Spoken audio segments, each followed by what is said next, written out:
안희재는 인사성이 밝고 공손하며 공부를 열심히 했습니다. 특히 궁금한 것이 있으면 끝까지 질문해서 의문이 풀려야만 직성이 풀리는 성격이라 그 스승이 진땀을 흘린 적도 많았다고 합니다. 그는 15살 무렵에 경선을 통달했으며 물릴 뿐 아니라 작문에도 재능이 있었습니다.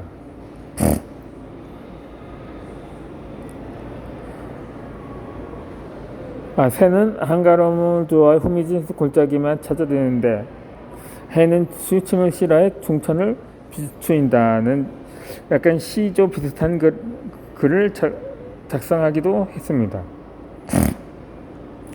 이어서 17살 때에는 의령군에서 열린 백일상에서 쓴 시입니다. 참가자 중에 가장 먼저 쓴 안희재의 시를 읽어본 의령군수는 문장각 포부에 감탄해서 그 상을 내리기도 했습니다. 그런데 안희재가 20살이 되서는 을사늑약이 체결되자 그는 중대한 결심을 하고 지만 어른들에게 고합니다. 나라가 많은데 망해가는데 선비가 어디 쓰일 것입니까? 고서를 읽고 실행하지 않으면 도리어 무식자만 갖지 못합니다. 시대에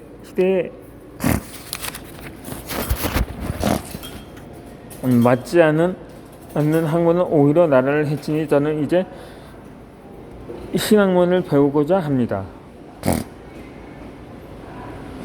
안희재는 사립홍화학교를 거쳐서 보성정문학교 경제과에 입학했다가 이듬해 양정의숙 경제과로 다시 들어갔습니다. 두 학교에서 만난 청년지도들과 교류하고 토론하면서 이때부터 안희재는 망해가는 족을 구할 방법을 고민하게 됩니다.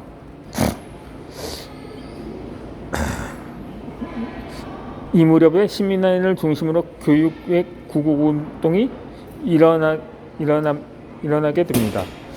한반도 북부와 경기도 등지에 신식학교가 다투어 설립되고 있었는데 이 영남 지역은 여전히 신교육에 무식 관심하고 배타적이었습니다.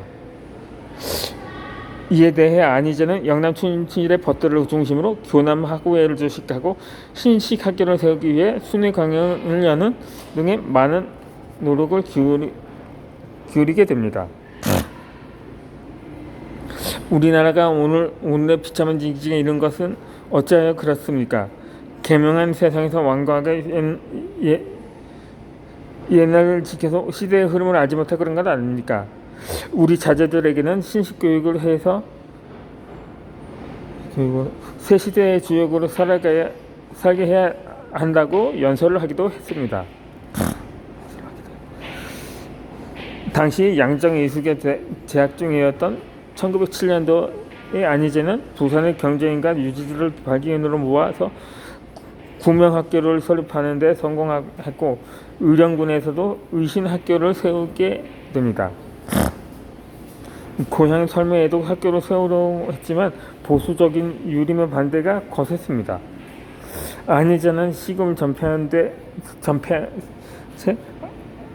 어른들을 찾아다니며 끈질기게 설득을 했습니다. 홍문간의 교리를 지닌 친척형의 안효재도 그에게 지원을 아끼지 않았습니다.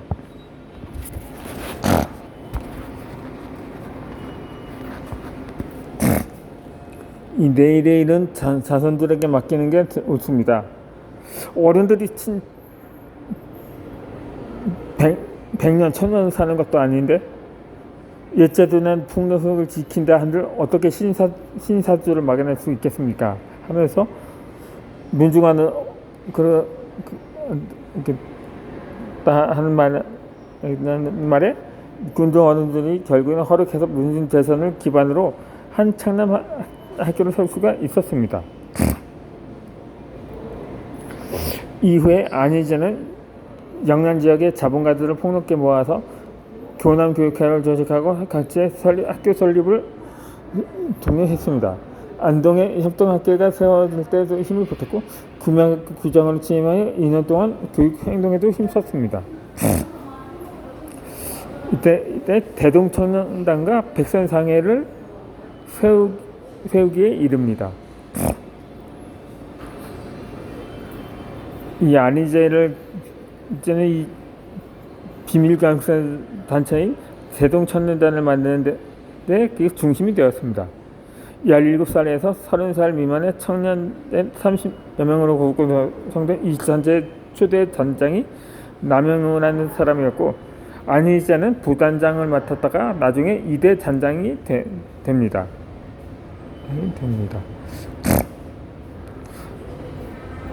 일제가 강점하면서부터 대동청년단 회원들은 무장과 임시정부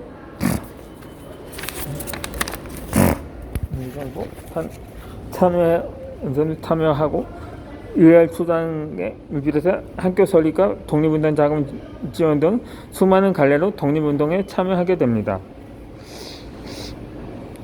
백선상의 운영은 물론이고 안희제가 펼친 모든 활동에도 대동청년단 회원들이 긴밀하게 관련이 되어 있었습니다. 그러나 이 대동청년단의 존재는 해방 이후까지도 알려지지 않았습니다. 이 조직과 관련해서 어떤 문자도 표시해서는 안 된다는 조항을 원칙으로 삼고 어떤 증거도 남기지 않기 위해서 모든 것을 외워서 서로 전하면 보안을 지키기 때문입니다. 1910년도 일제가 대한제국을 병합하자 안희제는 만주로 망명을 합니다. 그곳에서도 같은 대동청년단 창립 회원인 윤세복을 만나서 대종교에 대해 자세히 알게 되었고 나중에 입교하여 신자가 되기도 했습니다.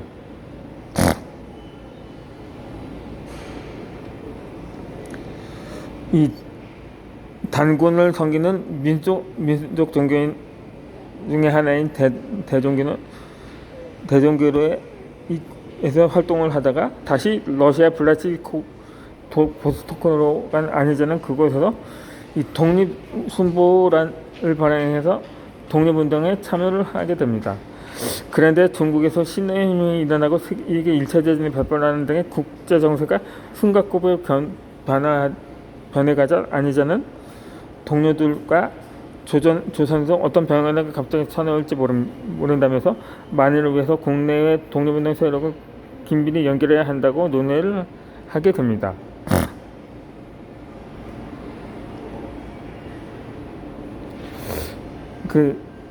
동료들은 맞장구를 치면서 해외에서 독립운동을 계속 할 수 있도록 국내에서 자금을 계속 만들어 보낼 필요가 있다고 했습니다. 그 임무를 자신이 맡기로 결심하고 안희제는 조선으로 귀국한 뒤에 고향에 논 2,000마지기를 팔아서 자본금을 마련하여서 부산에 있는 백선생회를 열기에 이르렀습니다. 이 겉으로는 곡물과 면포, 해산물을 판매하는 평범한 가게였지만 진짜 사업은 독립작업을 조달해서 해외 지사들에게 전달하는 일이었습니다. 이 3.1 만세 운동 후에 대한민국 임시정부가 만들어지자 이 안희제는 본격적으로 독립운동 자금으로 조성하여 하면서 전달을 하는 일을 맡게 됩니다. 임정 첩보 36호 총책임자로서 이 안희제는 여간에 출석할 때 항상 36호 기치를 이용했으며 놀라운 변전 솜씨로 전설적인 활동을 펼치게 됩니다. 임시정부에 전달한 자금의 행동대원들의 자금을 따로 지원했으며 독립투사들의 다양하게 도왔습니다.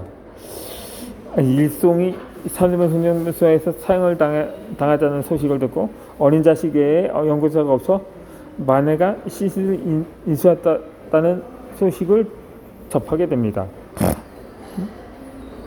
이 일송은 당시 독립투사였던 이 김동삼의 호인데 그가 사망 소식을 들었을 때도 즉시 당시에 님의 침묵으로 유명한 한용 독립승려 한용운에게 장례기를 보냈습니다. 한용운은 김동삼의 시신을 안방에 안치해두고 독립수사의 마지막 길을 배우했습니다. 그 무렵의 백신상회는 1919년 백산 무역주석 수식으로 확대되고 개편하고 10년 가까이 독립운동 자금을 추가로 지원하게 됩니다.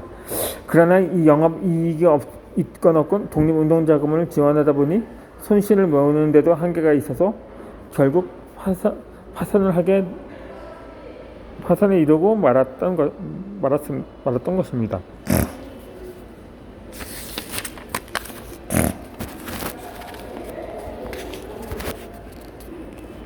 여기 백산상해라의 소식을 기사를 실었던 당시 일간지의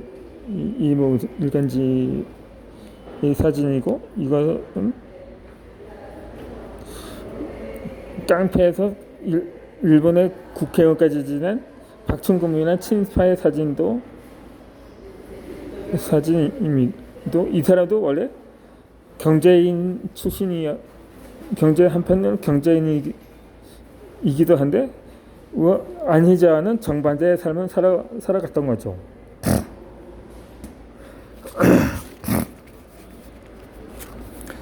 하지만 그에서 이 아랑곳하지가 안희자는 또다시 지역문화단체의 조직과 장학사업을 추진해 나가게 됩니다. 이 백산상해가 주식회사로 개편된 이후에 안희자는 중요금융으로 tan행하고 경영에서는 손을 떼었습니다. 대신에 그는 지역문화단체를 조직하는데 만전을 기울이기 시작을 합니다. 이때 이 무렵부터 일본은 경제 침략까지 손을 뻗었는데, 이에 맞서려면 조선 상공인들이 단결해야 한다면서 힘을 모아서 우리의 권리를 스스로 요구하고 찾아야 한다고 연설을 하기도 했습니다. 안희자는 부산 기업과 자산가를 중심으로 부산 애월회를 도시가구 대표를 맡았습니다.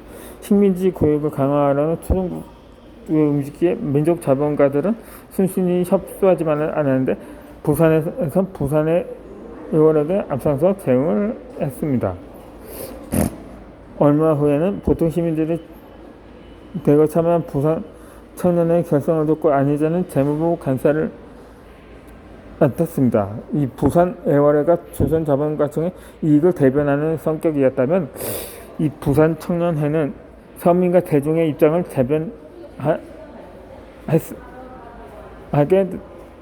대변을 했습니다.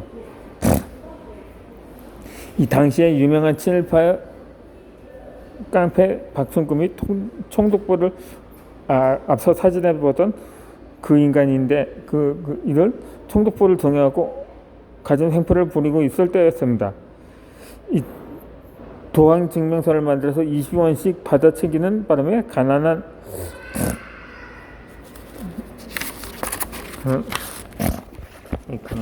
사람들이 조선과 일본을 오가는 배를 타려면 당시 난항을 겪었습니다. 이에 안희자 동지들은 박충금에 대한 송투대회를 열고 각 단체에서 창간 군중을 대거 이끌고 총독부에 항의를 하게 됩니다. 이어서 영상은 영상 읽어드리겠습니다.